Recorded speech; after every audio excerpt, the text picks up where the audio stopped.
Hi friends, welcome back to my channel. మరోసారి రోహిణిని అడ్డంగా ఇరికించేసిన బాలు. రాబోయే ఎపిసోడ్స్లో ఏం జరగబోతుందో ఇప్పుడు తెలుసుకుందాం. ప్రస్తుతం జరుగుతున్న ఎపిసోడ్లో అయితే చాలా పెద్ద ఆర్డర్ వచ్చింది. దానికి కారణం రోహిణియే.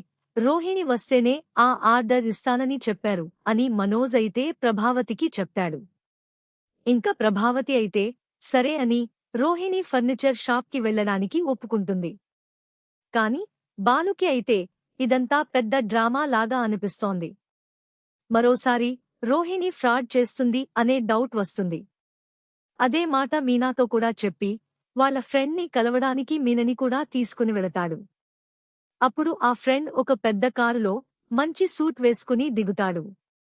బాలు షాక్ అయ్యి, అదేంట్రా, ఉద్యోగం కావాలని చెప్పి నువ్వేమో ఇంత పెద్ద కార్లో దిగవు అని అడుగుతాడు.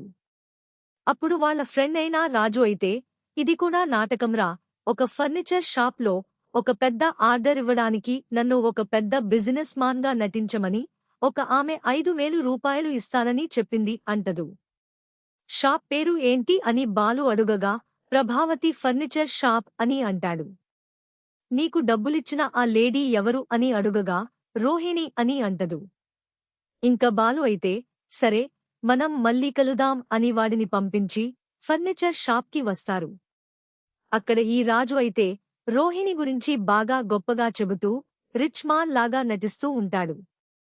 10 లక్షల చెక్ కూడా ఇస్తాడు. అప్పుడే అక్కడికి బాలు మరియు మీనా వస్తాడు. అప్పుడు బాలు అయితే ఈ చెక్ నాలిక గీసుకోవడానికి కూడా పనికిరాదు అని చెప్పి ఆ చెక్ చించేస్తాడు. ఈ రాజు ఒక పెద్ద ఫ్రాడ్, కావాలంటే ఆ అగ్రిమెంట్ చదవమని చెప్పు అంటదు. అప్పుడు రాజు అయితే ఆ అగ్రిమెంట్ చదవలేకపోతాడు.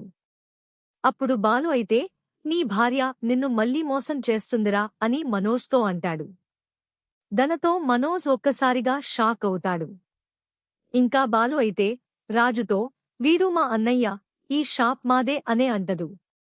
అప్పుడు రాజు అయితే నాకు 5,000 ఇచ్చి ఈ రోహిణియే ఈ నాటకం ఆడించింది అని చెప్తాడు. దాంతో మనోజ్కి అయితే కొంచెం కొంచెం ఉన్న సాఫ్ట్ కార్నర్ కూడా రోహిణి మీద పోతుంది.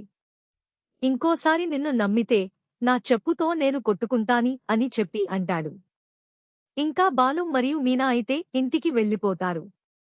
ఇంకా ప్రభావతి అయితే నా కొడుకు పెద్ద డీల్ చేయబోతున్నాడు, లక్షల్లో లాభం వస్తుంది అని చెప్పి అందరినీ చులకన చేస్తూ మాట్లాడుతూ ఉంటుంది. బాలు మరియు మీనా అయితే ప్రభావతి అత్యాశకి నవ్వుకుంటూ ఉంటారు. అప్పుడే మనోజ్ మరియు రోహిణి అయితే షాప్ నుండి వస్తారు.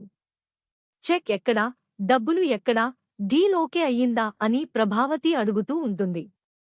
అప్పుడు మనోజ్ అయితే డీల్ ఓకే కాలేదు అని అంటదు. అప్పుడు బాలు అయితే నీ కొడుకు ఇంకో నిజం కూడా దస్తున్నాడు అని అంటాడు. ఏంటి ఆ నిజం అని అడుగగా జరిగింది మొత్తం బాలు అయితే ఇంట్లో వాళ్ళందరికీ చెబుతాడు. ఇంత జరిగినా రోహిణి ఇటువంటి ఫ్రాడ్ పనులు చేస్తుండేసరికి అందరూ రోహిణిని తలా ఒక మాట అంటూ ఉంటారు. ఇప్పుడు ప్రభావతి ఏం చేయబోతుంది? రోహిణిని మనోజ్ సపోర్ట్ చేస్తాడా? రాబోయే ఎపిసోడ్స్లో ఇదే జరగబోతుంది. చాలామంది నా వీడియోస్ చూస్తున్నారు కానీ సబ్స్క్రైబ్ చేసుకోవడం లేదు. మీరు చేసే ఒక చిన్న సబ్స్క్రైబ్ మాకు ఎంతో ఎంకరేజ్మెంట్ ఇస్తుంది. రాబోయే ఎపిసోడ్స్ ముందుగా తెలుసుకోవాలనుకుంటే మా ఛానల్ని సబ్స్క్రైబ్ చేసుకుని ఆల్ నోటిఫికేషన్స్ని క్లిక్ చేసుకోండి. అప్పుడు వీడియో అప్లోడ్ చేయంగానే మీకైతే నోటిఫికేషన్ వస్తుంది. మీ అభిప్రాయాలను కామెంట్స్ రూపంలో తెలియజేయండి. మీకు డైలీ అప్డేట్ కోసం మా ఛానల్ని సబ్స్క్రైబ్ చేసుకోండి. అలాగే మా వీడియోని కూడా ఒక లైక్ చేసి మమ్మల్ని ఎంకరేజ్ చేయండి.